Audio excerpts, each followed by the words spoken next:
Assalamualaikum warahmatullahi wabarakatuh.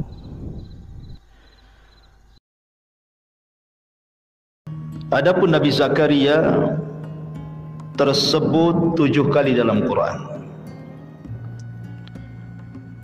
Pertama, di dalam surah Al-Imran di 2 ayat, ayat ke-37 dan ke-38. Kemudian dalam surah Al-An'am di ayat 85. Kemudian dalam surah Maryam terulang 2 kali, ayat 2 dan ayat 7. Kemudian dalam surah Al-Anbiya ayat 89. Itulah penyebutan 2 nabi dalam Al-Quran.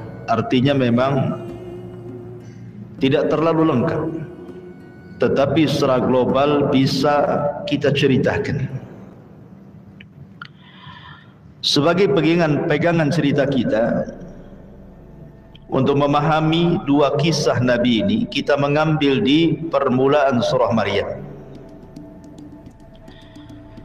di mana disebutkan di permulaan surah Maryam dari ayat 1 sampai ayat 11 bicara tentang Nabi Allah Zakaria. Kemudian ayat 12 sampai ke 15 itu bicara tentang kisah Nabi Allah Yahya. Kita gabungkan.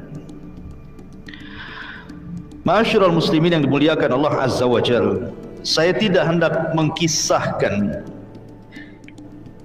kisah para nabi itu untuk sebuah dongeng yang mungkin dinikmati untuk diceritakan. Tapi saya ingin membahas tentang kandungan daripada ayat per ayat, kalimat per kalimat dalam kisah ini. Karena setiap ayat per ayat, kalimat per kalimat dalam Al-Quran ketika mengkisahkan para nabi dan rasul itu semua ada pelajaran di dalamnya. Makanya Quran itu jangan hanya sekedar dibaca saja. Ya, perintahnya Iqra, Iqra bismi rabbikal ladzi khalaq. Betul. Tetapi lebih daripada itu, tafakkur dengan ayat-ayat itu jauh lebih penting daripada hanya sekedar membaca. Jadi ayat ini atau surah Maryam di ayat pertama sampai ke-15 ini kita akan memetik faedah-faedah per kalimat-kalimatnya supaya kita paham Al-Quran juga isinya apa. Taib. Allah Subhanahu wa taala berfirman, Kaf ha ya ain sad, Dzikru rahmati rabbika 'abdahu Zakaria. Kaf ha ya ain sad. Sering kita dapati di permulaan Al-Quran huruf atau potongan-potongan huruf-huruf hijaiyah diletakkan di permulaan surat. Alif lam mim, alif lam mim ra, qaf toha yasin nun. Termasuk di sini kaf ha ya ain sad. Apa maknanya? Kenapa dicantumkan huruf-huruf hijaiyah yang terangkai yang tidak ada maknanya? Kalau al-kitabu jelas maknanya kitab, al-qalamu maknanya pena, al-baitu maknanya rumah, al-masjidu maknanya masjid. Lah kalau kaf ha ya ain sad ini tak ada makna. Lalu kenapa sesuatu yang tidak ada makna diletakkan di permulaan Al-Quran? Ada sebagian ulama mengatakan bahwa sebenarnya ada maknanya, tetapi yang tahu hanya Allah saja. Pendapat yang kedua, sesungguhnya tidak ada makna sama sekali. Allah Subhanahu wa taala hanya sekedar tahaddi saja. Tahaddi itu artinya membuat semacam tantangan kepada orang-orang Arab. Quran itu turun di Mekah di zaman Arab jahiliyah tempo dulu. Orang-orang Arab itu kalau ngomong pakai bahasa Arab, Quran pun berbahasa Arab. Ucapan orang-orang Arab terangkai dari alif sampai ya. Quran pun sama, terangkai daripada alif sampai ya. Seolah-olah Allah ingin katakan, kalau kalian tidak yakin dengan Al-Quran, maka rangkailah Al-Quran itu dengan bahasa kalian, dengan alif, dengan lam, dengan mim, dengan ra, dengan kaf, dengan ha, dengan ya, dengan ain, dengan sad. Rangkai kalau kalian sanggup. Seolah-olah ketika Allah meletakkan huruf-huruf potongan-potongan hijaiyah dalam rangka menantang. Bukankah bahasa Arab terangkai dari alif sampai ya? Quran pun sama. Kalau kalian tidak yakin dengan Al-Quran, rangkailah dengan huruf-huruf itu semisal Quran. Sanggup? Tidak sanggup. Dari Allah menantang dengan 10 surat dalam surah Al-Isra. Kemudian diturunkan menjadi 1 surat dalam Al-Baqarah. Fa'tu bi suratim mim mithli. Datangkan 1 surat yang semisal Quran saja. Kalian tidak akan sanggup. Itulah makna daripada kaf ya ha ain sad. Kalau kita mengacu kepada ahli tafsir di kitab-kitab tafsir mereka, biasanya ketika mentafsirkan huruf-huruf atau potongan-potongan huruf hijaiyah itu, pasti ulama tafsir akan mengatakan Allahu a'lamu bimuradihi bihi. Allah yang tahu maksudnya. Tetapi pendapat yang kuat bahwa diletakkannya huruf-huruf hijaiyah seperti ini dalam rangka tantangan. Allah sedang menantang. Hei anda yang pakar-pakar bahasa Arab, bukankah bahasa Arab terangkai dari alif sampai ya? Quran juga sama. Buatlah Quran dengan bahasa Arab kalian, kalau kalian sanggup. Tapi ada juga yang mengatakan bahwa sesungguhnya potongan-potongan huruf hijaiyah kalau diletakkan di awal surat itu, maknanya huruf-huruf yang banyak pada surat itu adalah potongan-potongan di awal. Umpamanya Al-Baqarah. Berarti kalau kita membaca surah Al-Baqarah, huruf yang paling banyak pertama alif, yang kedua lam, yang ketiga mim. Kalau kita mau hitung nih, surah Al-Baqarah kita hitung satu-satu, alifnya berapa, lamnya berapa, mimnya berapa. Berarti ketika Allah mencantumkan alif lam mim, itulah huruf terbanyak dalam surat itu. Ketika Allah mengatakan dalam surah Maryam kaf ha ya ain sad, berarti itu huruf terbanyak dalam surah Maryam itu. Itu maksudnya. Ada juga yang mengatakan seperti itu. Tidak percaya, coba antum pulang dari sini, antum hitung tuh huruf dalam surah Maryam itu.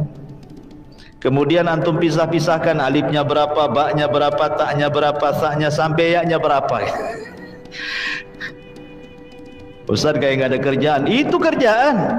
Apalagi hitung. Nanti antum akan dapati dalam surah Maryam itu kaf adalah terbanyak tuh hurufnya. Kemudian ha, kemudian ya, kemudian ain, kemudian sad. Dan itu termasuk ijazul Quran, kehebatan Quran. Taib. Ha kaf ha ya ain sad. Dzikru rahmati rabbika 'abdahu Zakaria. Yang dibacakan ini adalah penjelasan tentang rahmat Tuhanmu kepada hambanya Zakaria. Ayat ini akan menjelaskan bagaimana kasih sayang Allah kepada Nabi Allah Zakaria. Tetapi kasih sayang Allah itu bukan kepada para nabi saja, kepada semua manusia Allah sayang. Mu'minuhum wa kafiruhum, mau mukminnya mau kafirnya Allah sayang. Buktinya orang yang tak solat Allah kasih minum, Allah kasih makan, Allah kasih kesehatan, Allah kasih kerjaan, lebih kaya pula dibandingkan orang yang solat, lebih sehat pula dibandingkan orang yang solat, lebih sukses pula dunianya dibandingkan orang yang solat. Sayang tidak tuh Allah? Sayang. Kalau Allah tidak sayang sudah diazab orang itu. Tetapi sayangnya hanya sebatas dunia. Di akhirat mereka tidak mendapatkan sayangnya Allah. Dalam sebuah hadis Nabi SAW mengatakan, "Lamma qadallahu al-khalqa kataba kitaban fahuwa indahu fawqa arsy. Inna rahmati sabaqat ghadabi." Ketika Allah memutuskan sebuah perkara kepada hambanya, maka Allah catat semuanya di Lauhil Mahfuz. Maka dia pun kemudian berada di atas arasy-Nya, dan dia mengatakan, sesungguhnya rahmatku jauh lebih mendahulukan dibandingkan kemurkaanku. Rahmat Allah ini luas. Sekalipun orang sudah kurang ajar kepada Allah, tetap saja Allah kasih rezeki. Menunjukkan apa? Rahmat Allah lebih luas dibandingkan murkanya. Padahal subhanallah, Allah itu ngasih rahmat kepada kita ini, itu hanya 1 bagian dari 100 bagian. Jadi Allah menciptakan ja'alallahu rahmata mi'ata juz'in. Allah telah jadikan 100 rahmat di dunia ini. Fa'amsaka indahu 99 juz'an. Kemudian Allah tahan 99 rahmat, yang 1 diturunkan ke bumi. Tapi yang 1 ini subhanallah sudah cukup bagi hamba-hambanya. Kita lihat bagaimana sayangnya binatang, induk binatang dengan anaknya, anak dengan induknya. Manusia juga sama. Sesama manusia saling sayang-sayangan. Padahal baru 1 tuh. Bagaimana kalau orang masuk surga di mana rahmat Allah yang 100% dikasihkan juga? Gimana kehidupan ahli surga itu? Luar biasa. Ya. Itulah rahmat Allah subhanahu wa ta'ala, sangat dan teramat luas. Orang biasanya kenapa keluar dari rahmat Allah azza wa jalla? Tidak meyakini adanya rahmat Allah subhanahu wa ta'ala. Itu karena 2 perkara. Boleh jadi orang ini putus asa karena banyak dosa, terlalu banyak dosa, sehingga dia putus asa. Gak mungkin Allah ampuni saya, banyak kali dosaku. Akhirnya stres. Saya pernah di seorang ibu-ibu, dia stres gara-gara mikirin dosa. Ustaz, dulu waktu saya muda itu begini. Sekarang saya sudah tua, tobat Ustaz. Tapi bayang-bayang kematian itu terus membayangi saya. Rasa-rasanya Allah tidak mengampuni dosa saya. Lihat, dosa inilah yang menjadikan apa?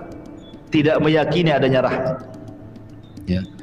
Atau mungkin sebaliknya, terlampau semangat ngajak kebaikan, terlampau semangat mengajak kebaikan, tiba-tiba kemudian dia tidak suka dengan maksiat. Ketidaksukaannya dengan maksiat sampai-sampai kemudian dia mengingkari rahmat Allah. Bahwa orang yang maksiat itu gak akan masuk surga. Saking bencinya kepada ahli maksiat, tidak dirangkul dia, malah kemudian orang ini menganggap ahli maksiat itu masuk neraka semuanya. Karena ini pernah terjadi zaman dulu. Jadi ada orang yang berkawan nih, 1 ahli ibadah, 1 pula ahli maksiat. Rupanya itu gebetannya kemana-mana berdua, berkawan, baik kawannya. Yang ahli ibadah ini baik setiap hari ngomong tobat, tobat, tobat gitu ya. Tak mau tobat pun dia. Sampai pada waktunya mungkin si kawan ini yang melakukan dosa ini melakukan dosa yang menurut pandangan ahli ibadah ini tidak bisa ditolerir lagi. Dah keterlaluan bahasa kita. Akhirnya dia pun murka dan mengatakan, kalau kau tidak tobat, kau tidak akan diampuni dosamu dan neraka tempatmu. Main klaim saja dia. Dia tidak tahu bahwa ampunan milik Allah, neraka surga juga milik Allah. Bukan dia yang memutuskan orang ditolak tobat, bukan dia yang memutuskan orang masuk surga atau neraka.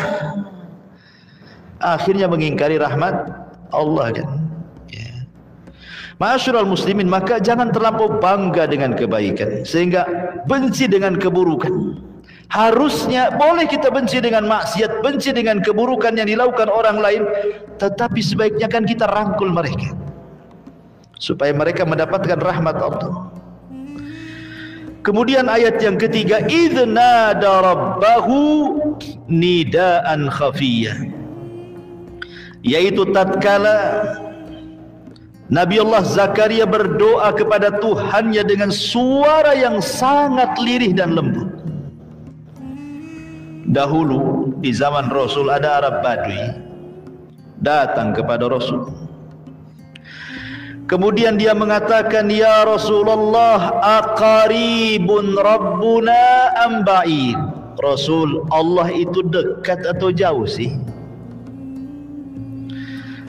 Kemudian dia mengatakan, idza kana qarib fanunaji wa idza kana ba'id fanunadi. Kalau memang dia dekat, kita doa bisik-bisik. Kalau dia jauh, kita doa teriak-teriak. Jadi Badui ini ngomong, ya Rabb, ya Rasulullah, Tuhan kita ini di mana? Jauh ke dia? Dekat ke dia? Kalau dekat kita bisik-bisik, kalau dia jauh kita panggil-panggil.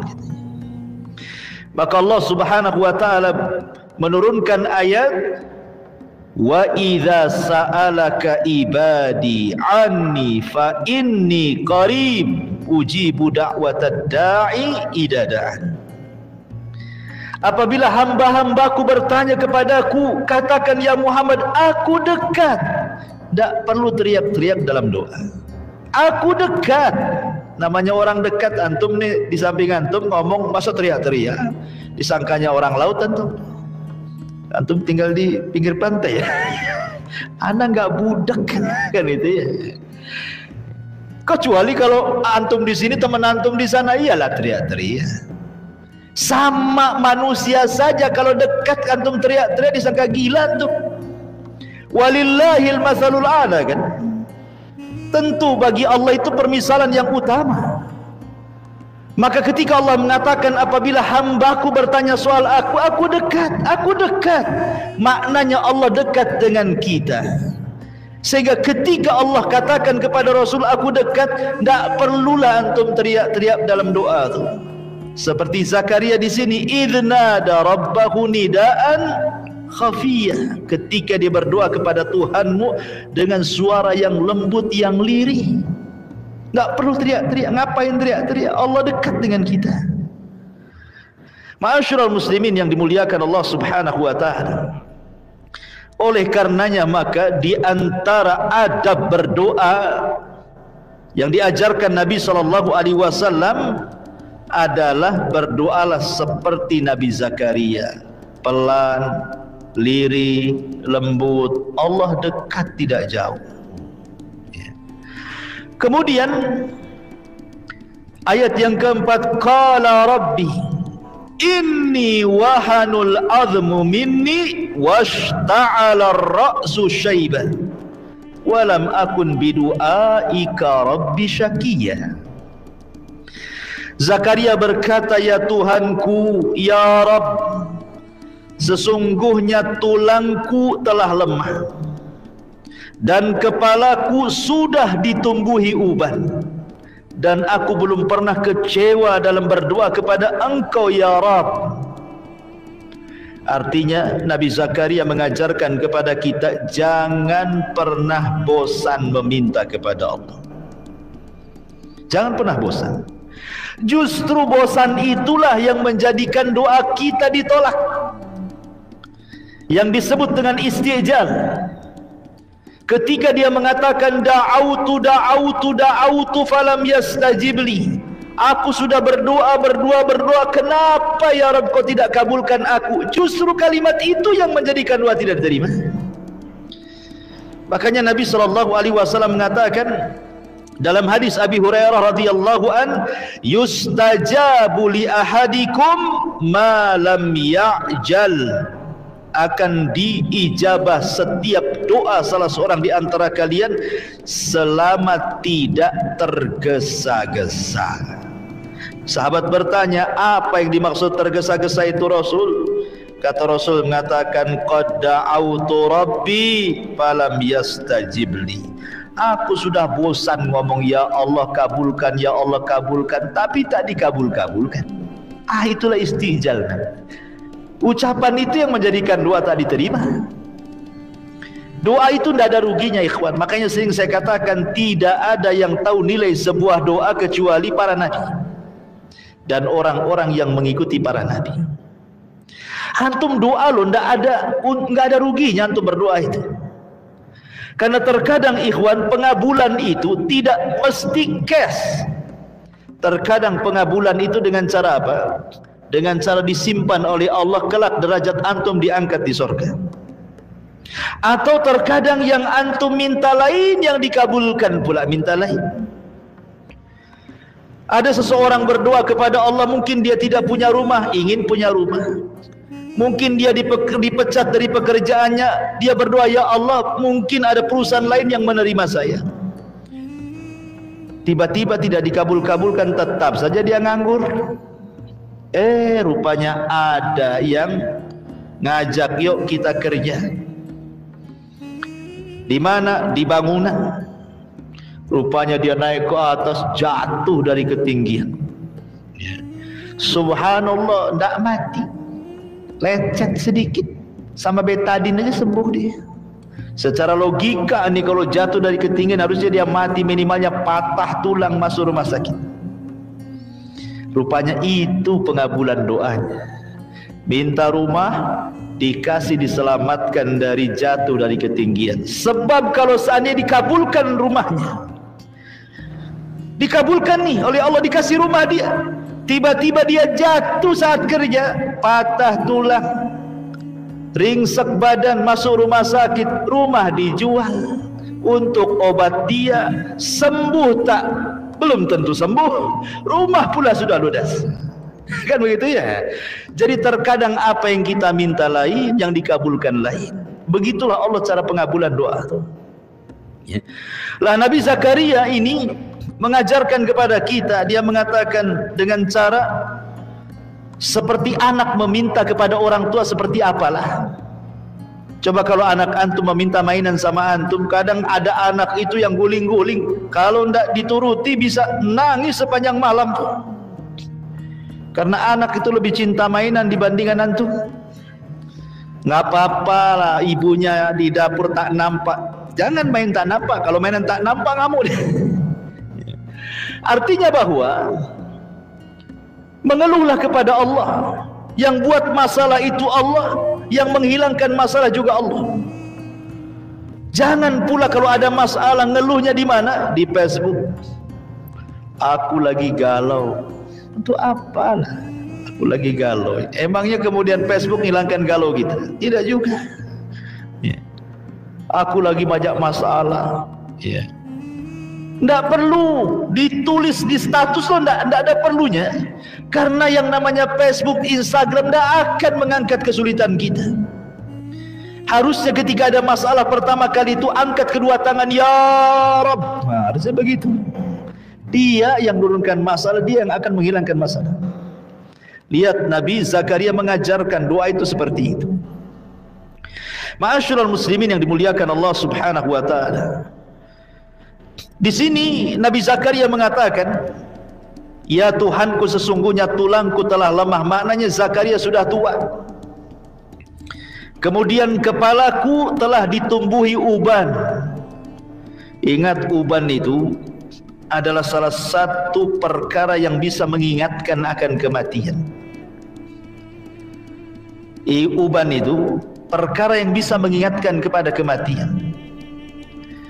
Makanya ada seorang nabi,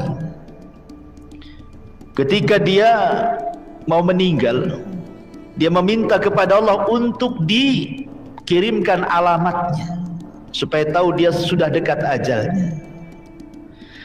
Setelah itu datang malakul maut dan mengatakan, telah tiba wafatmu. Dia mengatakan, bukankah aku sudah meminta kepada Allah agar dikirimkan tanda-tandanya? Kata malakul maut, sudah, kau yang minta 2, ku kasih kau 3. Kemudian dia mengatakan, apa tanda-tandanya? Lihat badan. Dulu punggungmu bisa tegak, sekarang sudah membungkuk. Dulu kepalamu hitam, sekarang sudah beruban. Dulu kau kuat, sekarang kau lemah. Itulah tanda-tandanya. Tetapi sekali lagi, ini kan tanda-tanda umum, bukan tanda seorang nabi mau mati kayak gitu kan. Semua orang pun kayak gitu, ya. Tetapi ini pun tidak bisa dibawa kepada itlak kan, mengitlakkan bahwa kalau ada 3 tanda ini maka mati sejengkal lagi, nggak bisa juga. Ya, karena belum tentu juga orang tua itu lebih dulu mati dibandingkan anak muda. Banyak kakek yang usianya lebih lama dibandingkan cucunya, karena cucunya main trek-trekan di jalan, tabrak dia. Ya. Jadi, tetapi maksudnya di sini, umumnya orang kalau sudah tua berarti mendekati, kalau dia usianya 62, 63, artinya ke 70 sudah dekat tuh. Walaupun ada yang lebih daripada itu, saya belum pernah ada orang yang punya umur itu 200 tahun, tidak pernah. Kalau 120 tahun adalah, tapi itu kan 1-2, itu saja sudah tidak bisa bangun, jalan pun susah, makan pun disuapi dan nyusahin orang. Ma'asyiral muslimin yang dimuliakan Allah Azza wa Jalla, makanya kalau antum punya uban jangan dicabut. Kata Nabi sallallahu alaihi wasallam, la tantafu syaibah fa innahu nurun yaumal qiyamah. Wa man syaba syaibatan fil Islam kanat lahu bi kulli syaibatin hasanah wa rafa'a biha darajat. Jangan kalian cabut tuh bulu-bulu uban kalian, kata Rasul. Karena uban itulah yang akan menjadi cahaya bagi kalian pada hari kiamat. Uban di kepala itu akan jadi cahaya pada hari kiamat, kata Rasul. Maka barang siapa yang dia beruban, maka setiap satu uban 1 kebaikan, dan Allah angkat 1 derajat padanya. Itu 1 uban. Kalau 2 uban 2 kebaikan, 3 uban 3 kebaikan. Kalau uban semua kan ada tuh, ya, kayak pengacara kondang dulu kan uban semua. Ya, tapi bukan disemir putih. Ya, kalau disemir putih, belilah cat putih, tumpahkan di kepala. Maksudnya tumbuh dengan sendirinya, karena biasanya tumbuh uban itu biasanya usianya sudah 40 tahun ke atas. Diingatkan loh, kamu sudah 40 tahun, bukan karena penyakit. Ya, kita bicara umum lah. Biasanya usia kalau sudah 40 tahun ke atas sudah 1 nampak, 2 nampak. Ya, kadang-kadang bukan hanya di kepala tuh bulu uban tuh, bulu hidung pun ada uban kadang-kadang. Artinya kalau ngaca kan diingatkan juga kita ini. Ya, jadi ingat bahwa orang kalau sudah beruban, ambillah pelajaran dari uban itu. Ya. Kemudian ayat yang kelima, wa inni khiftul mawaliya min wara'i wa kanat imraati akiran fahabli min ladunka waliya. Kata Nabi Allah Zakaria, dan sungguh aku khawatir terhadap mawaliku sepeninggalku. Maksudnya mawaliku di sini kerabat-kerabatku. Aku khawatir dengan kerabatku, aku khawatir dengan kaumku. Kalau aku tidak punya keturunan, siapa yang akan meneruskan dakwahku, gitu maksudnya. Sesungguhnya aku khawatir terhadap mawaliku sepeninggalku. Sedangkan istriku adalah seorang yang mandul. maka anugerahkan aku ya Rabb dari sisimu seorang putra yang baik. Boleh jadi putra itu akan meneruskan perjuangan. Karena aku khawatir kalau aku sampai mati tidak punya keturunan, siapa yang akan melanjutkan estafet dakwahku? Lihat bagaimana Nabi Zakaria mengajarkan kepada kita tentang ijtihad dalam doa. Pengen punya keturunan bukan karena syahwat. Kalau kita kan punya keturunan karena malu, sudah lama menikah tak punya anak, malu dengan mertua kita. Ya. Ataukah dia mengatakan nanti siapa yang akan mewarisi harta dan tahtaku ini kalau aku mati? Dunia yang diceritakan. Nanti kalau saya sudah tua nggak ada yang merawat saya karena nggak punya anak, stres dia masa depan. Bukan itu tujuan kita punya anak tuh. Di sini loh Nabi Zakaria mengajarkan kepada kita, dia takut kalau seandainya dia mati tidak punya anak, estafet dakwahnya terputus. Jadi yang ditanamkan kepada kita, kalau kita punya anak itu, bagaimana anak ini menjadi anak yang soleh dan soleha. Kalau kita mati ada yang mendoakan. Idza mata ibnu Adam in qata'a amaluhu illa min salasin, sadaqatin jariyah aw ilmin yuntafa'u bihi aw waladin salihin yad'u lahu. Kalau anak Adam meninggal, terputus semuanya kecuali 3 perkara: sedekah yang mengalir, ilmu yang manfaat, dan anak yang soleh yang mendoakan. Jadi kita minta anak itu, makanya kenapa doa para nabi, Rabbi habli minas salihin, ya Rabb anugerahkan anakku yang soleh. Karena yang soleh inilah yang bisa membahagiakan orang tua. Yang toleh inilah yang tolah-toleh orang tuanya. Kan itu yang gak bahagia. Ya. Ma'asyiral muslimin yang dimuliakan Allah. Makanya di ayat ke-6-nya dengan tegas kemudian Allah katakan, yarithuni wa yarithu min ali Ya'quba waj'alhu rabbi radiyah. Yang akan mewarisi aku dan mewarisi sebagian keluarga Ya'qub, dan jadikanlah ia ya Tuhanku seorang anak yang diridhai. Ketika dia mengatakan bahwa yang akan mewarisi aku dan mewarisi sebagian keluarga Ya'qub, dari sini menunjukkan bahwa Nabi Zakaria itu masih nabi-nabi Bani Israel, karena dia mengatakan mewarisi sebagian keluarga Ya'qub. Ya'qub itu Israel. Seluruh keturunannya 12. Dari 12 orang inilah melahirkan banyak manusia, termasuk dalamnya para nabi. Itulah yang disebut dengan Bani Israel. Kalau sedikit-sedikit dikaitkan dengan Ya'qub berarti Bani Israel. Ya. Jadi Zakaria itu adalah nasabnya sampai kepada Bani Israel. Ada yang mengatakan Zakaria ibnu Dan, ibnu Muslim, ibnu Saduq, sampai kepada Sulaiman ibn Dawud. Jadi dia turunan Nabi Sulaiman ibnu Dawud alaihi salatu wassalam, sampai nasabnya ke mana? Ke Yahuda. Yahuda ini siapa? Putra Ya'qub. Artinya sampai nasabnya ke Nabi Ya'qub. Ya, makanya Nabi Zakaria ini termasuk nabi-nabi Bani Israel. Kemudian ayat yang ketujuhnya, setelah kemudian Nabi Zakaria terus berdoa, tidak henti-hentinya beribadah dan berdoa, maka datanglah kabar gembira kepada siapa? Nabi Zakaria. Ya Zakaria, inna nubashiruka bi gulamin ismuhu Yahya lam yaj'al lahu min qablu samiyya. Hei Zakaria, sesungguhnya kami memberi kabar gembira kepadamu akan memperoleh seorang anak yang bernama Yahya. Sebelumnya kami belum pernah menciptakan orang yang namanya serupa dengan dia. Jadi itulah nama yang pertama kali, yang sebelumnya tidak ada nama, Nabi Yahya. Dulu nggak ada nama Yahya itu. Barulah Nabi Zakaria memberi anaknya Yahya. Oh, kalau sekarang banyaklah Pak Yahya. Di mana rumahnya Pak Yahya? Sebelah sana. Yahya yang mana? Ada yang hitam, ada yang putih. Kan itu ya. Yahya terlalu banyak. Kalau dulu nggak ada nama Yahya, Baru Nabi Yahya inilah yang diberi nama oleh Zakaria. Setelah itu banyaklah nama Yahya. Ya, di Tiban Kampung juga ada Pak Yahya. Ya, dulu saya punya kawan orang Telkom Pak Yahya juga namanya. Banyak, terlalu banyak, ya kan. Ma'asyiral muslimin yang dimuliakan Allah Azza wa Jalla, lihat bagaimana di sini Allah mengatakan, ya Zakaria inna nubasyiruka, wahai Zakaria, aku kasih kabar gembira kepada, menunjukkan apa?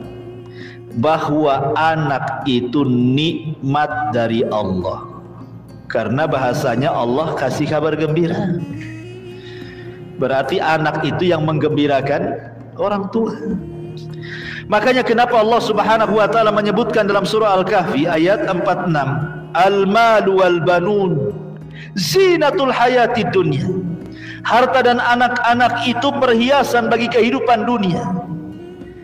Betapa banyak orang tua, terutama kita lah bapak-bapak, ya kan, punya anak kecil lucu-lucu itu di rumah.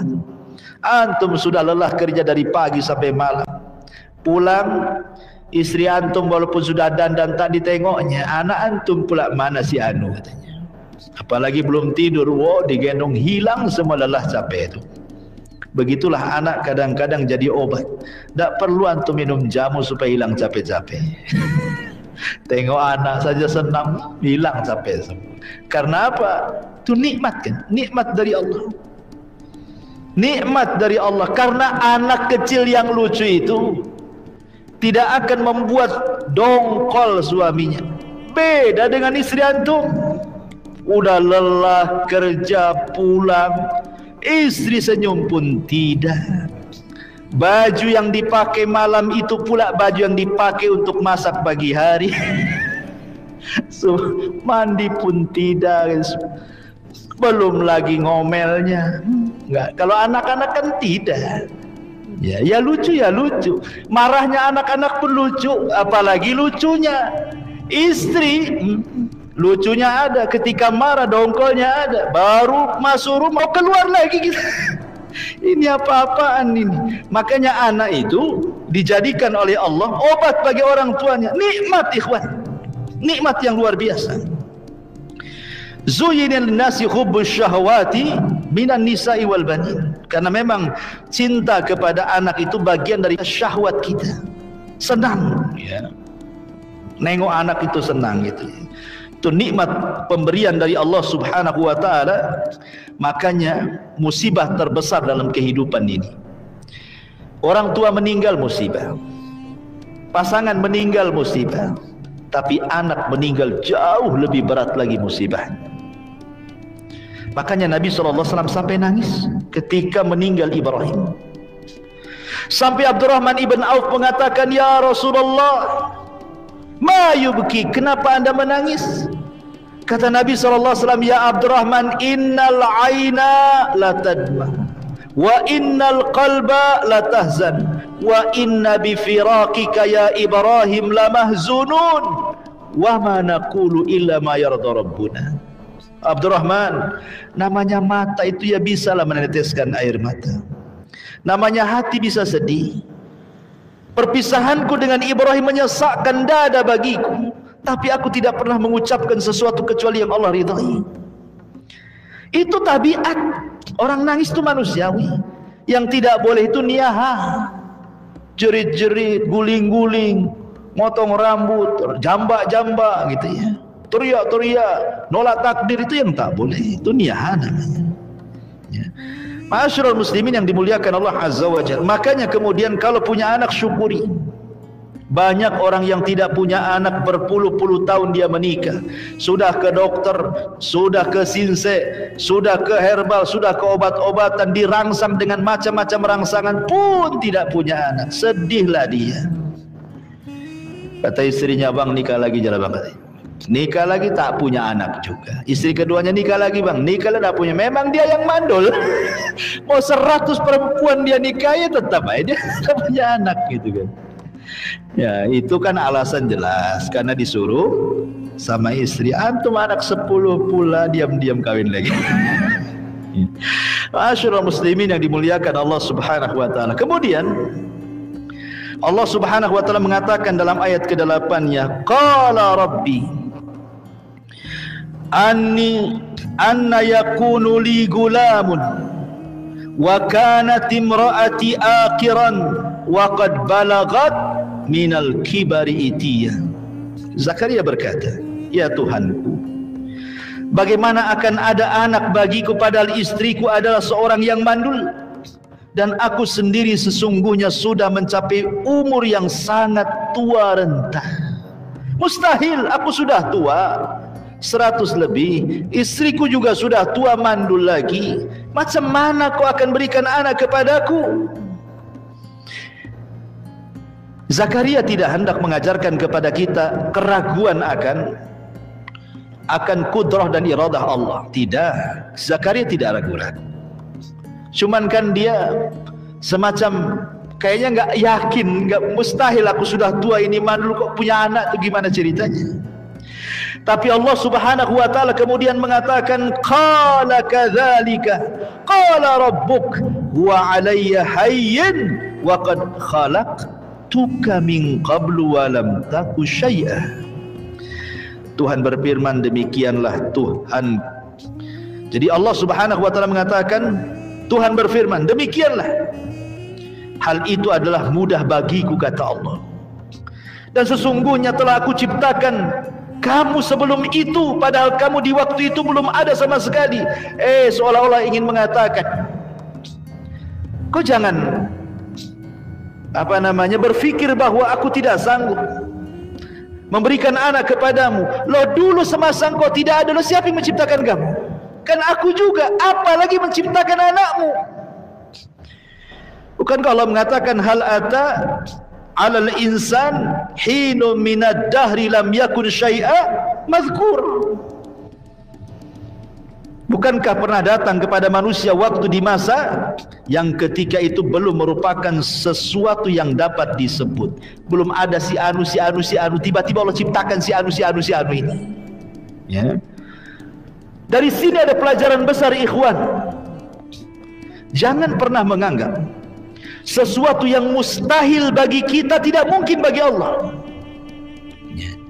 Bahkan kita katakan sesuatu yang mustahil dalam otak kita mungkin semuanya bagi Allah Subhanahu wa taala. Innallaha ala kulli syai'in qadir, ikhwan. Allah itu segala sesuatu maha mampu. Apa yang tidak mampu bagi Allah?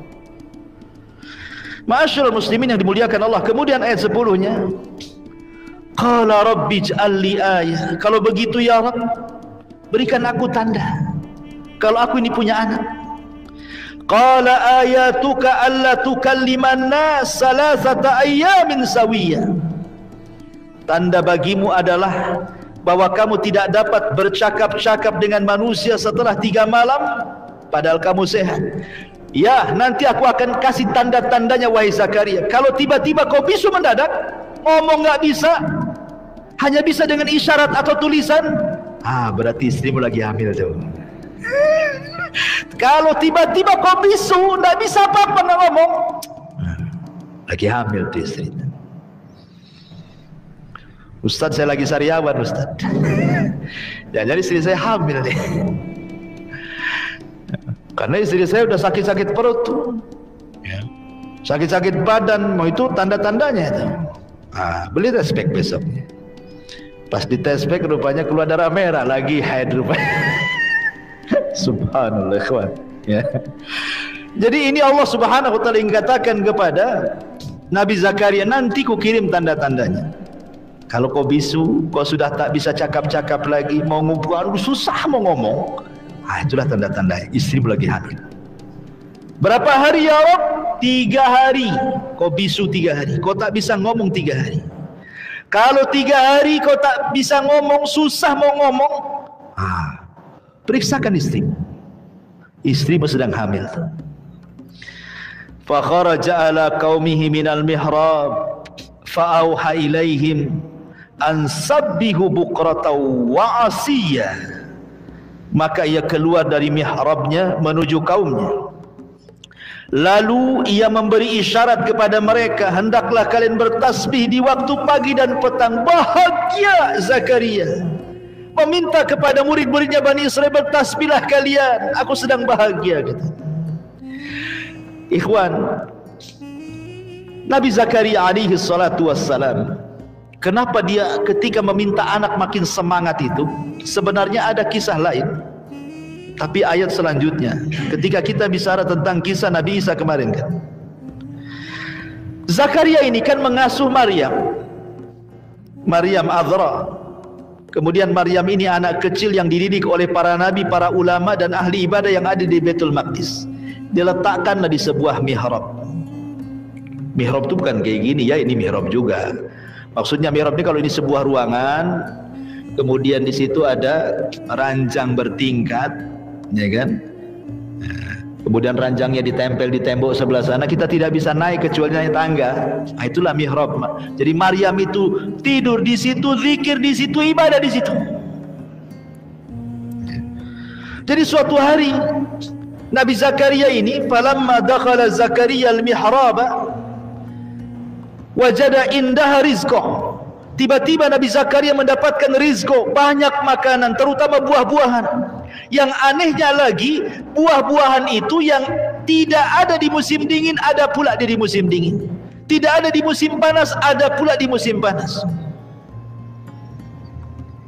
Kalau zaman dulu kan kalau makan buah-buahan harus nunggu musim ya. Kalau zaman sekarang kan tidak. Karena sudah ada transportasi, ada pesawat, ada kargo. Nggak ada durian di Batam sini, datangkan dari Padang, ya kan? Oh, di Padang tak musim, Tanjung Batu. Tanjung Batu tak musim juga, Thailand. Naik pesawat. Tapi kalau dulu kan nggak ada kendaraan, ya nunggu musim lah. Pengen durian ya nunggu musim durian, pengen jeruk nunggu musim jeruk, pengen mangga mungkin musim mangga, dan begitu seterusnya. Apa di zaman dulu kan terbatas kendaraan. Makanya Zakaria heran, ya. Makanya Zakaria mengatakan, anna laki hadza. Kalau memang Zakaria melihat buah-buahan yang memang dia musim panas ada, di musim dingin ada, enggak heran, memang itu musimnya kan gitu. Tak mungkin Zakaria akan tanya, anna laki hadza, dari mana ini kan begitu. Pasti tanyanya bukan seperti itu. Mungkin tanyanya dari mana kau dapat, siapa yang ngasih hadiah? Yang ngasih kamu, siapa yang ngasih hadiah kamu? Paling begitu ucapannya kan. Karena memang lagi musim masalahnya. Kalau tidak musim, makanya wajar pertanyaan Nabi Zakaria itu, anna laki hadza, dari mana kau dapat? Dari segi bahasa sudah beda. Kemudian Maryam mengatakan, huwa min indillah, itu datang dari Allah wahai pamanku. Dari situ berpikir, ini makanan tidak ada di musim panas, ada pula di musim panas. Makanan di musim dingin ada pula di musim dingin.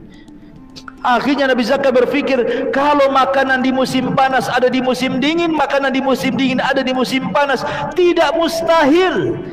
Walaupun dia sudah tua, istrinya mandul tua pun pasti punya anak. Aku pun ingin sama dengan Maryam. Sejak itulah maka akhirnya Zakaria membuat mihrab yang sama dengan mihrabnya Maryam. Dia pun tidak keluar dari mihrab, terus berdoa kepada Allah Subhanahu wa taala. Dari situ Allah mengatakan, hunalika da'a Zakaria rabbah. Disitulah tiba-tiba datang malaikat saat Zakaria sedang solat, wa huwa yusalli fil mihrab. Dia sedang solat, datang malaikat menghabar gembirakan akan kelahiran dia. Lihat, kekuatan ibadah dan doa mengabulkan segalanya. Kenapa malaikat menghabarkan akan kelahiran Yahya di waktu Zakaria sedang solat? Kenapa tidak di waktu Zakaria sedang jalan-jalan? Gitu ya.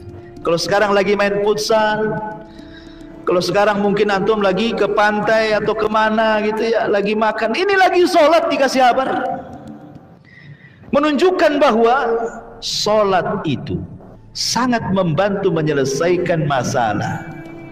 Makanya ada hadis yang mengatakan, kana nabiyyu sallallahu alaihi wasallam idza hajabahu amrun fazia, itu segera dia sholat. Apa fungsinya? Untuk melibatkan Allah dalam permasalahannya. Solat, kalau antum ada masalah solat, ya, minta kepada Allah diuraikan masalahnya. Wasta'inu bis-sabri was-salah, minta pertolongan dengan sabar dan dengan solat. Ya. Kemudian setelah Allah Subhanahu wa taala anugerahkan kepada Nabi Allah Zakaria seorang anak namanya Nabi Yahya, maka dalam ayat ke-12 dan seterusnya baru kita cerita Nabi Yahya di sini. Allah mengatakan, "Ya Yahya, khudhil kitaba biquwwatin wa atainahul hukma sabiyya." Wa Yahya putra Zakaria, ambillah, pelajarilah kitab Taurat itu dengan sungguh-sungguh, dan kami berikan hikmah kepadanya Yahya selagi dia masih kanak-kanak. Subhanallah ikhwan. Allah Subhanahu wa taala anugerahkan kepada Nabi Zakaria itu nikmat yang luar biasa karena anaknya anak yang saleh. Nabi Zakaria itu anak yang saleh, terdidik di tengah-tengah Baitul Maqdis. Sampai-sampai sejak kecil Nabi Yahya ini tidak suka bermain dengan anak-anak sebayanya. Kalau ada anak-anak sebayanya mengatakan, "Yahya, yuk kita main yuk." Kalau anak sekarang, "Yuk kita main kelereng, yuk kita main pitak umpet, yuk kita main apalah," kan gitu ya. Kalau yang gede main futsal gitu atau apa gitu ya. Kata Yahya, "La, dah. Ma khuliqna lil'aib." Aku tidak diciptakan untuk main-main. Kau saja yang main, katanya. Ya. Luar biasa ikhwan. Aku tidak diciptakan untuk main-main. Kalau kau main-mainlah sana. Itu anak-anak sebayanya masih kecil, belum balik tuh, udah ngomong begitu. Antum kalau punya anak ngomong kayak gitu, faedah. Mungkin sudah viral tuh, diundang ke TV-TV. Ya. Menunjukkan bahwa bagaimana Nabi Yahya itu terdidik seperti itu di atas ibadah kan. Sampai kecil-kecil tak mau main dia. Sampai Nabi Yahya itu kecil-kecil itu dia suka ke hutan, tafakur di hutan. Sampai-sampai kemudian tidak ada satupun hewan dari yang buas sampai yang jinak kecuali cinta dengan Nabi Yahya. Kenapa? Sebab kalau dia dapat makanan masuk ke hutan, dikasihlah makan tuh semua binatang-binatang di hutan itu. Makanya jadi jinak dia. Coba kalau antum punya peliharaan ikan di akuarium, ya, antum yang kasih makan, istri nggak pernah kasih makan, itu pasti nurut sama antum. Kalau nampak antum aja udah nongol tuh. Kalau nama istri antum biasa-biasa aja, bakhil katanya. Kan itu ya. Karena orang namanya melihara sesuatu kan siapa yang dekat dengan dia kan. Ya. Seperti mamanya antum tengok ada kucing depan rumah, kasih aja makanan tiap hari. Besok dia undang satu kampung kucing itu datang ke situ. Nggak perlu beli kucing kan. Karena biasanya binatang itu jinak kepada yang mengasih makan kan. Makanya kemudian binatang-binatang di hutan semua jinak sama Nabi Yahya. Subhanallah. Makanya dia tidak pernah bergaul di hutan saja. Kalau main ke hutan, tafakur dalam hutan. Kadang balik lagi ke Baitul Maqdis beribadah. Ma'asyiral muslimin yang dimuliakan Allah Azza wa Jalla. Lah di sini Allah mengatakan, "Ya Yahya, wahai Yahya, ambillah pelajari kitab Taurat itu dengan sungguh-sungguh." Subhanallah, Nabi Yahya ini dia kecil-kecil sudah hafal Taurat dan tahu isi daripada Taurat. Mungkin kalau zaman sekarang ini belum balik sudah hafal Quran, sak tafsir-tafsirnya Ibnu Katsir itu di kepalanya. Coba bayangkan. Ya. Orang coba anak belum balik hafal Quran. Sudah hafal Quran, bisa pula ngaji tafsir di luar teks. Apa enggak ajaib ikhwan? Itulah Nabi Yahya, Taurat di kepalanya, paham dengan Taurat. Anak kecil loh, bayangkan.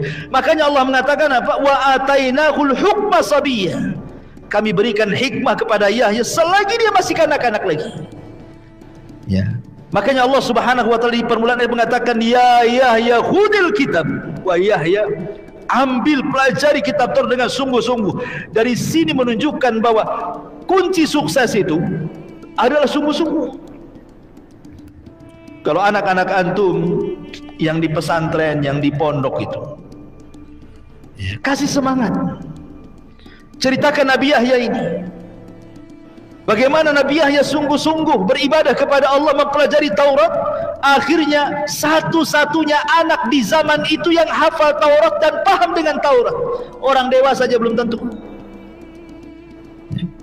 Karena memang mengemban agama ini bukan perkara ringan, ikhwan. mengemban agama ini berat.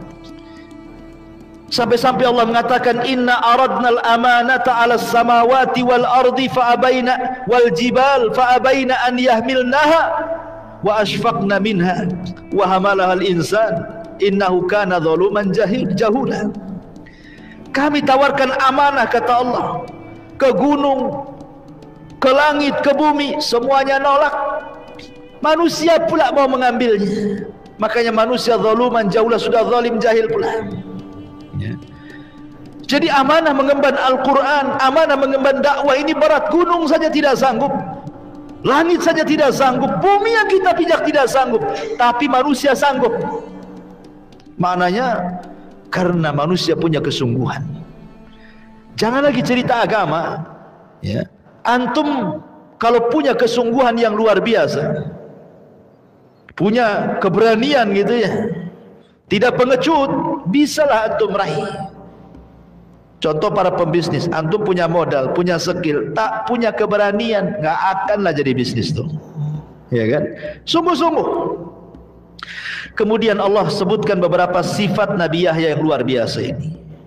Wahananan min ladunna wa zakatan wa kana taqiyya.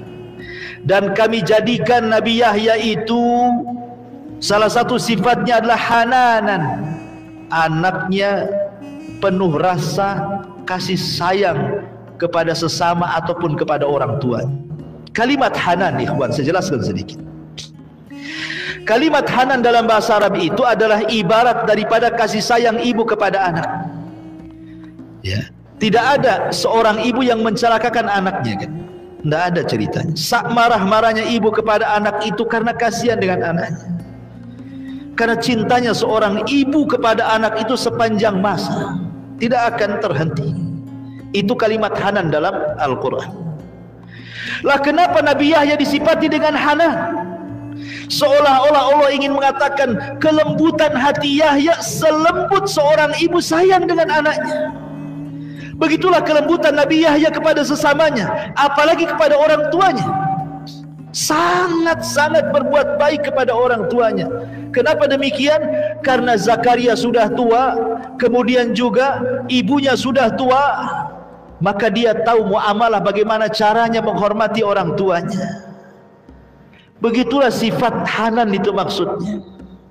Makanya dalam Islam juga sama, kan? Wa qadha rabbuka alla ta'budu illa iyyah wa bil walidaini ihsana.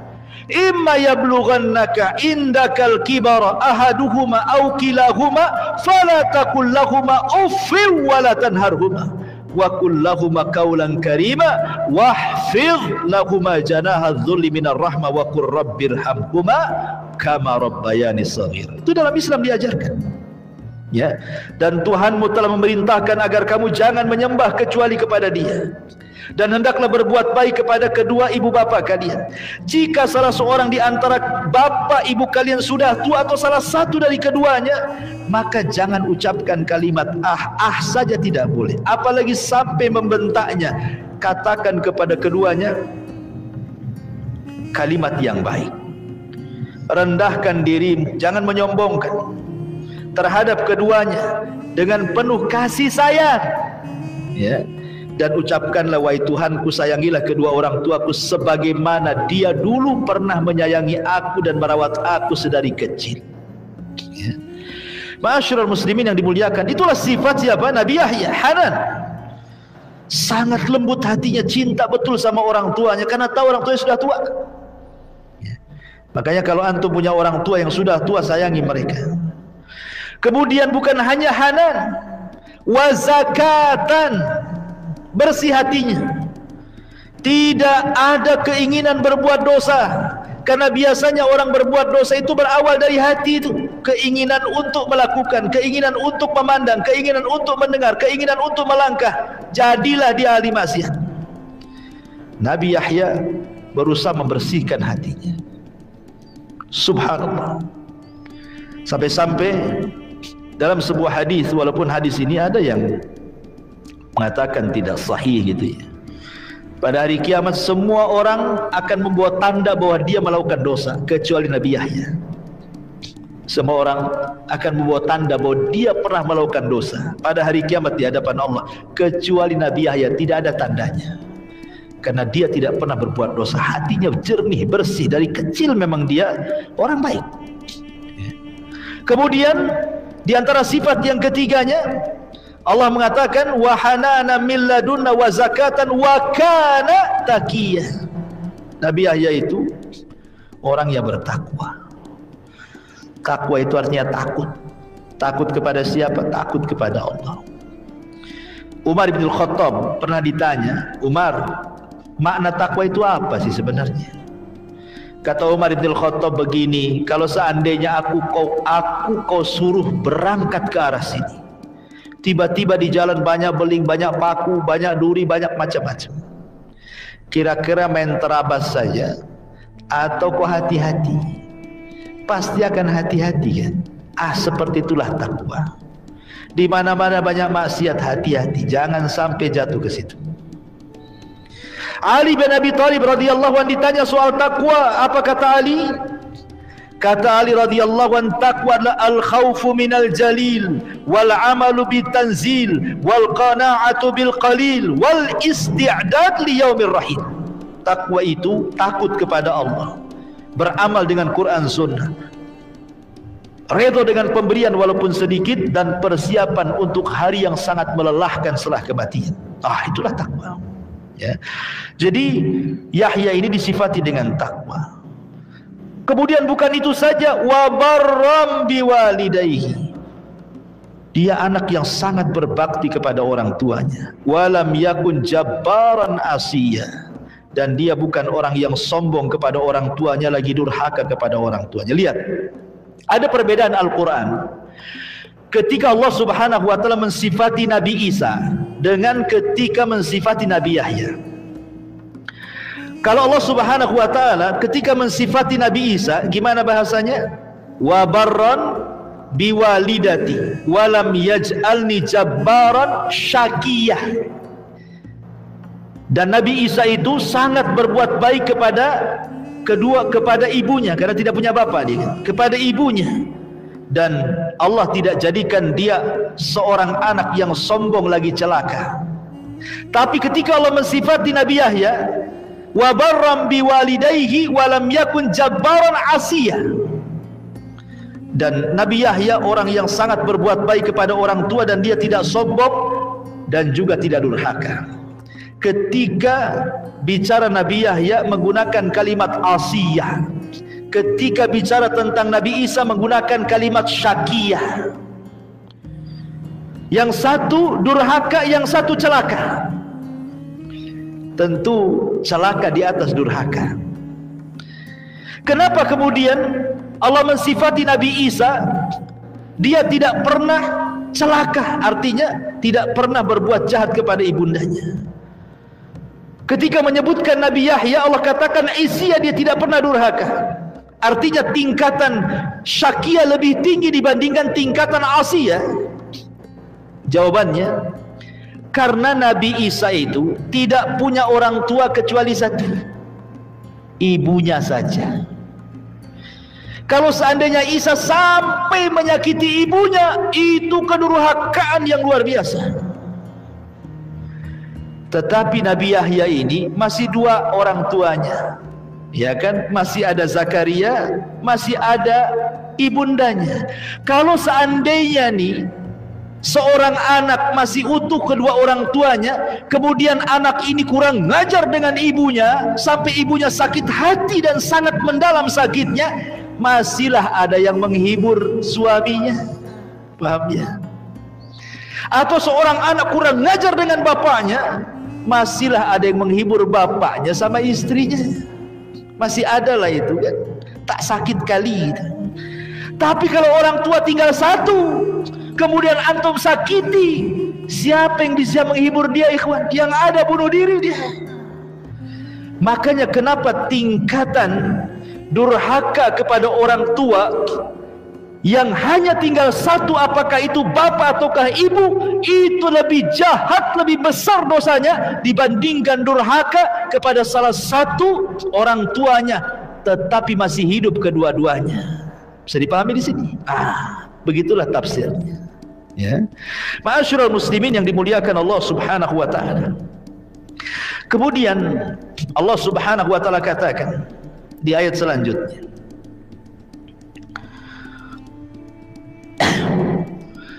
wa salamun alaihi yauma wulida wa yauma yamutu wa yauma yub'atsu hayya.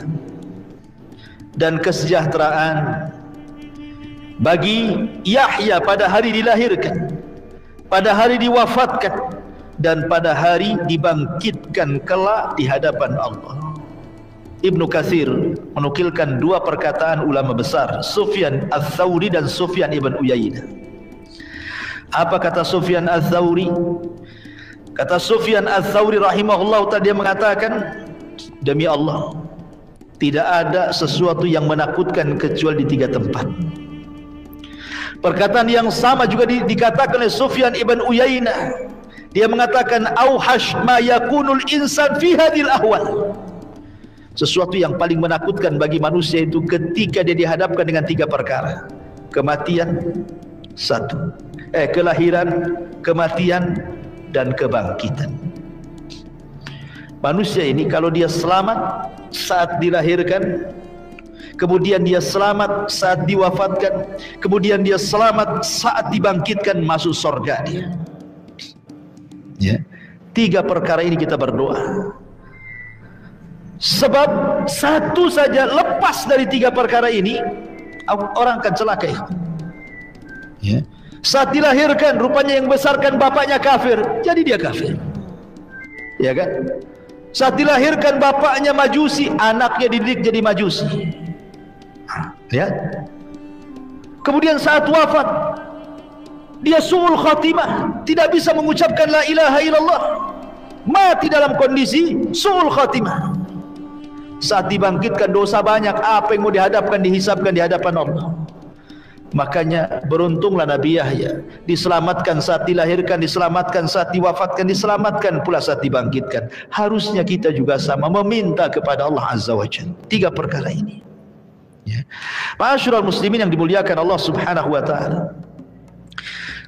Tadi saya sudah singgung Nabi Yahya, sampai di sinilah ayat surah Maryam bicara tentang 2 nabi ini. Sedikit saya jelaskan siapa Nabi Yahya ini. Nabi Yahya ikhwatu fiddin hidup di tengah-tengah Bani Israel, hidup di tengah-tengah Baitul Maqdis, dididik para ulama ahli ibadah dan para nabi. Nabi Zakaria ayahnya nabi, sehingga dia menjadi sosok manusia yang soleh. Begitu pentingnya seseorang hidup itu di lingkungan baik, ikhwan. Ya, kalau orang hidup di lingkungan baik, jadi baik dia. Akhirnya kemudian besar menjadi seorang nabi yang sangat dicintai manusia. Nabi Yahya itu subhanallah sangat dicintai manusia, beda dengan Zakaria. Zakaria agak keras sedikit. Tapi kalau Nabi Yahya ini lembut cara dakwanya. Bani Israel suka dengan Nabi Yahya. Bukan masyarakat biasa, raja-rajanya, hakim yang memimpin Palestina itu suka dengan Nabi Yahya. Terkadang ada masalah datang ke Nabi Yahya minta fatwa. Karena dia orator, orangnya lembut, baik, dan luar biasa. Allah mengatakan dalam ayat tentang sifat Nabi Yahya itu, ada kalimat hasuran wa nabiyan minas salihin. Dia hasur. Hasur itu dia tidak menempatkan wanita dalam hatinya. Nggak ada kata wanita dalam hati itu. Dia tidak suka dengan wanita, karena bagi dia wanita itu yang bisa mendatangkan syahwat, akhirnya mengganggu antara dia dengan Allah. Betul-betul menjauh dari wanita. Ya, tidak mau dia. Pada Nabi Yahya itu disifati orangnya ganteng, lembut ngomongnya, halus ucapannya, orangnya perawakannya luar biasa. Tetapi dia tidak mau mendekat perempuan. Karena bagi dia, ya tentu ini kan syariat zaman itu ya. Jangan ditiru. Karena ada di zaman Rasul yang mengatakan, demi Allah saya tidak akan menikah dan saya akan habiskan kehidupanku untuk ibadah. Rasul berkhutbah dan mengatakan, siapa yang ngomong tadi? Aku loh orang yang lebih takwa dan orang yang lebih takut kepada Allah, tetapi saya juga menikah, kata Rasul. Man raghiba an sunnati falaysa minni. Siapa yang membenci sunnahku bukan golonganku, kan. Ini tentu bicara syariat Nabi Isa, Nabi Yahya alaihi salatu wassalam. Tapi dalam kenyataannya juga para ulama juga banyak yang tidak menikah, kan. Imam Nawawi, Ibnu Taimiyah, dan banyak para ulama yang menghabiskan usianya untuk belajar, akhirnya tidak menikah sampai meninggal, kan. Jadi Nabi Yahya itu sama sekali tidak ada ruang dalam hatinya namanya perempuan itu. Kalau kita kan sebanyak-banyaknya ruang itu bagi perempuan. Bukan satu perempuan saja, 100 perempuan ada dalam hati kita. Ya. Setiap nengok YouTube, baru lewat saja di situ di TikTok gitu kan, ada perempuan joget, langsung dipencet. Terlampau banyak ruang untuk perempuan gitu. Nabi Yahya, apa itu perempuan? Jadi betul-betul fokus ibadah gitu ya. Ma'asyiral muslimin yang dimuliakan Allah Azza wa Jalla, ada sebuah wasiat yang diwasiatkan Nabi Yahya kepada Bani Israel dalam sebuah hadis yang sahih yang dikeluarkan Al-Imam Ahmad dan juga Tirmidzi. Suatu ketika Nabi Yahya dan Isa ini berjumpa. Itu kan satu zaman ya, namanya Ibnu Khalah ya, masih kerabat, anak bibi. Jadi suatu ketika Isa mengingatkan, Nabi Yahya, kau belum sudahkah kau sampaikan 5 perkara yang dari Allah kepada umat? Kata Nabi Yahya, belum. Jangan kau tunda-tunda. Aku yang menyampaikan atau engkau yang menyampaikan, kata Isa. Kata Yahya, oh jangan. Kalau kau yang menyampaikan, azab turun kepada aku, katanya. Biar aku yang menyampaikan. Maka Nabi Isa itu mengumpulkan Bani Israel. Ingat bahwa yang pertama kali membenarkan kerasulan Isa itu Yahya. Jadi Nabi Isa itu mengumpulkan Bani Israel, kemudian berceramah di hadapan Bani Israel. Apa ceramahnya? Innallaha amarani bi khamsi kalimatin an a'mal bihin wa amurakum an ta'maluhunna bihin, an ta'malu bihin. Allah telah perintahkan kepadaku, kata Yahya, dengan 5 perkara aku harus mengamalkannya. Maka aku pun perintahkan kepada kalian, hei Bani Israel, untuk kalian juga mengamalkannya. Secara singkat ya, karena terlampau lama. Yang pertama, awwaluhunna an ta'budullaha wa la tusyriku bi syai'an. Yang pertama, sembah Allah, jangan sekutukan Allah Azza wa Jalla. Tauhid. Yang kedua, wa innallaha amurakum bisalah. Setelah tauhid, salat kalian. Yang ketiga, wa amurakum bisyam. Setelah tauhid, salat, puasa kalian. Yang keempat, wa amurakum bisadaqah. Sedekah. Tauhid, salat, puasa, sedekah. Wa amurukum an tadhkurullah. Setelah itu banyak-banyaklah zikir kepada Allah. Ketika Nabi SAW membacakan riwayat ini, apa kata Rasulullah? Sebagaimana Yahya telah memberikan wasiat 5 perkara kepada umatnya, saya pun sama, kata Rasulullah. Wa ana amurukum bi khamsin Allahu amarani bihinna. Aku pun sama, diperintahkan 5 perkara yang akan aku perintahkan 5 perkara juga kepada kalian. Yang pertama, as-sam'u, dengar kepada pemerintah, jangan memberontak. Ini sifat khawarij. Kemudian setelah mendengar at-ta'ah, taat selama perintahnya tidak maksiat. Kemudian yang ketiga, jihad, baik dengan jiwa, harta, waktu dan daya upaya.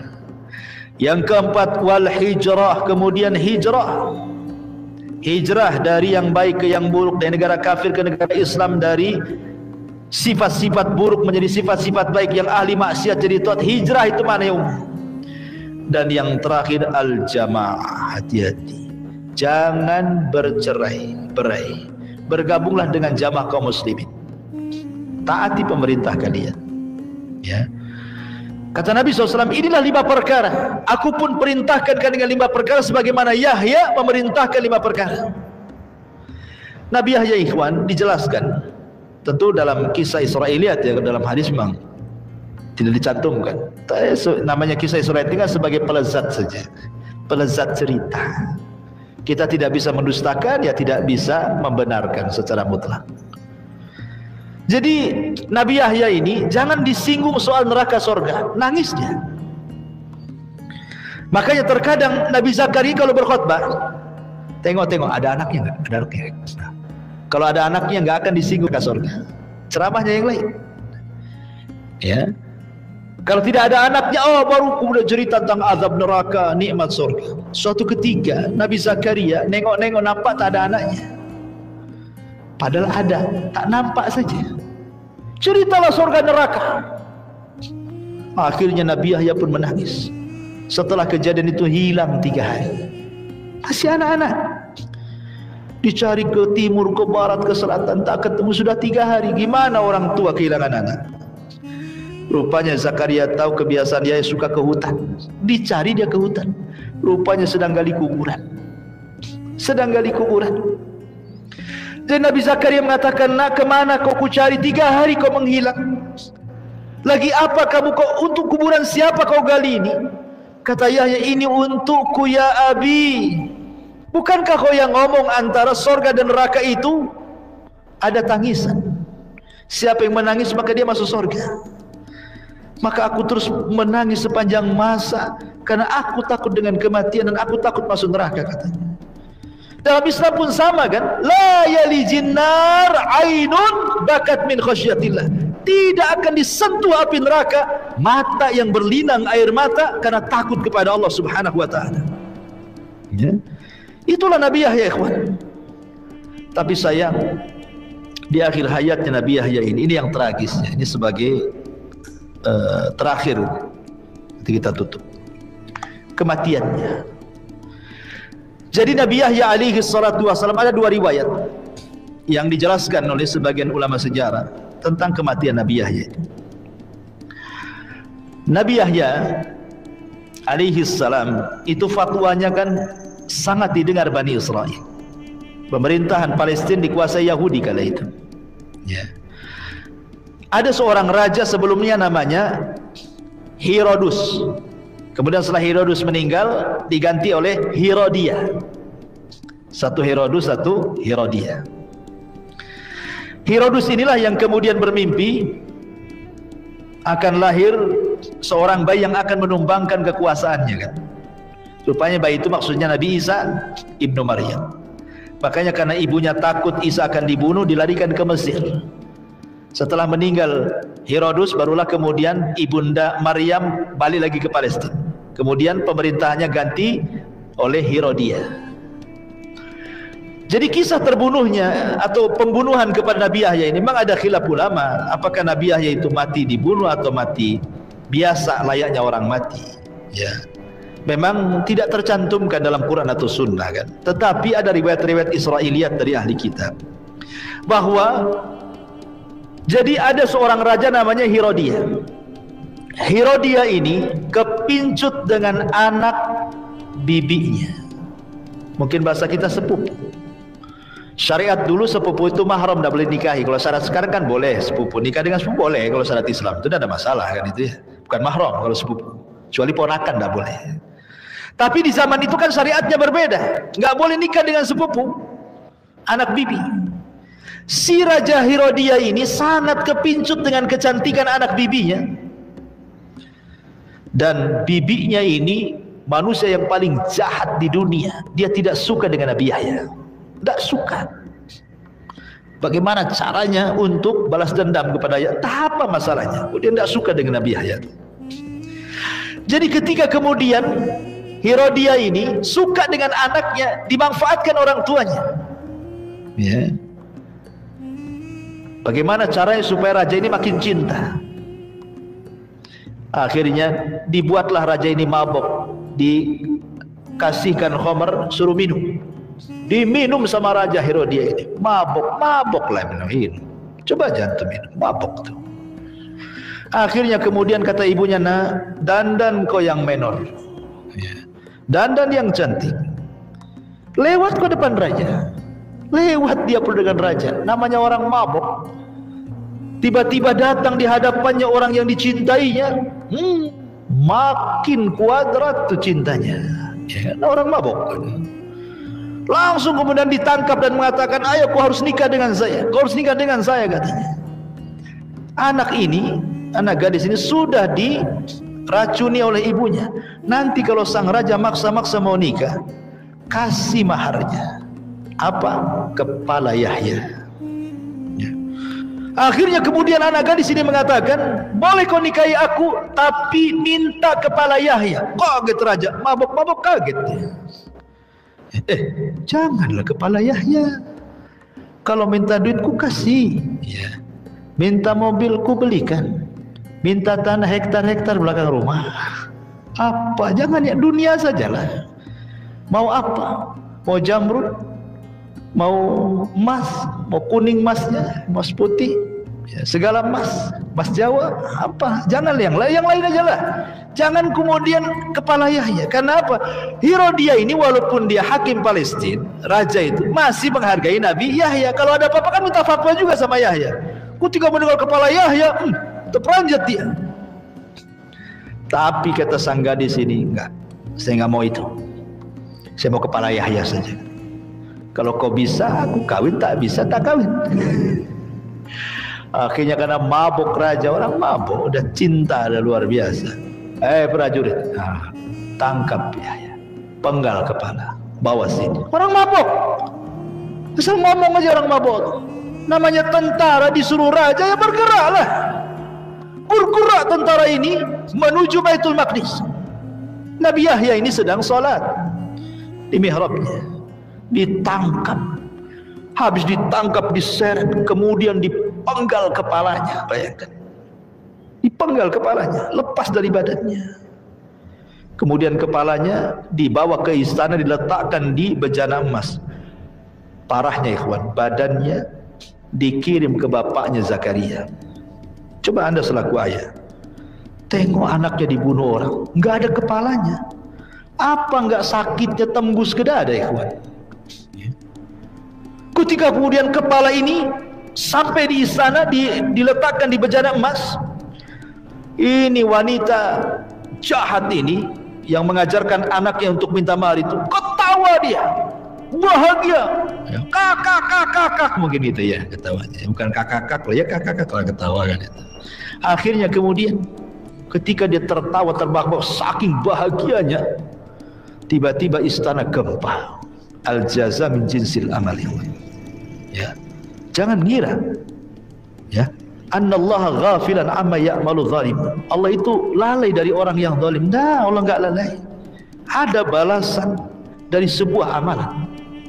Tiba-tiba kemudian gempa istana, retak pula tu tanah, terbelah menjadi dua. Ini orang jahat wanita aja terperosok ke dalam itu. Ke dalam tanah terperosok dia. Awalnya selutut naik, sepusar naik, sedada, tinggal seleher. Maka orang-orang mengatakan selamatkan yang ada pada dia. Akhirnya untuk menyelamatkan gimana? Daripada nggak dapat badannya, ya kepalanya lah, tebas juga kepalanya. Nah, sama-sama kan? Dia ambil kepala orang, sekarang kepala dia kena tebas. Ya, ini satu riwayat. Riwayat yang lain mengatakan, jadi raja sebelumnya namanya Herodus. Ini kan cerita Herodia. Jadi sebelum Herodia ada namanya Raja Herodus. Herodus ini berzina dengan seorang wanita pelacur, punya anak. Namanya Waladul Baghi, anak hasil zina. Cantik pula anaknya. Anak ini besar cantik. Masalahnya anak ini suka pula dengan Nabi Yahya. Karena tampannya, kecerdasannya, lembutnya, suka pula si gadis ini kepada Yahya. Hari-hari dia menggoda Yahya, Yahya tak akan tergoda. Sekali lagi karena tidak ada dalam hatinya apa yang disebut wanita. Enggak tergoda sama sekali. Sakit hatilah si wanita ini. Seandainya posisi Nabi Yahya itu antum, datanglah cewek cantik, anak saudagar kaya, anak nomor 1 Batam lah contoh kan itu. Jangan nomor 1 Kepri apalagi yang KRI. Udahlah, anak RT jadilah. Ya. Cantik, kaya. Gak akan antum tolak. Kalau antum tolak, semua dunia akan mengatakan gila lu. Digila-gilain kita. Padahal waras tuh. Ya kan? Nabi Yahya tuh, dia tak mau. Sama sekali ditolak. Apa itu? Dendamlah perempuan anak zina ini. Ngadu sama bapaknya.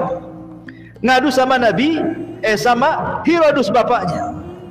Bahwa cintanya ditolak, dukun harus bertindak nih. Tak bisa dibiarkan. Akhirnya dendam anaknya pun menjadi dendam bapaknya Herodus. Sebab dendam anaknya ini, maka Herodus mengatakan kepada prajuritnya, karena dia sudah menolak cinta anakku, bantai dia, penggal kepalanya. Itu perintah Herodus. Akhirnya prajurit mencari Yahya, kemudian dipenggal kepalanya, mati. Ya. Subhanallah. Cukup sampai di sini? Tidak. Di sana masih ada Zakaria, Nabi Zakaria, dan di sana ada Nabi Isa bin Maryam.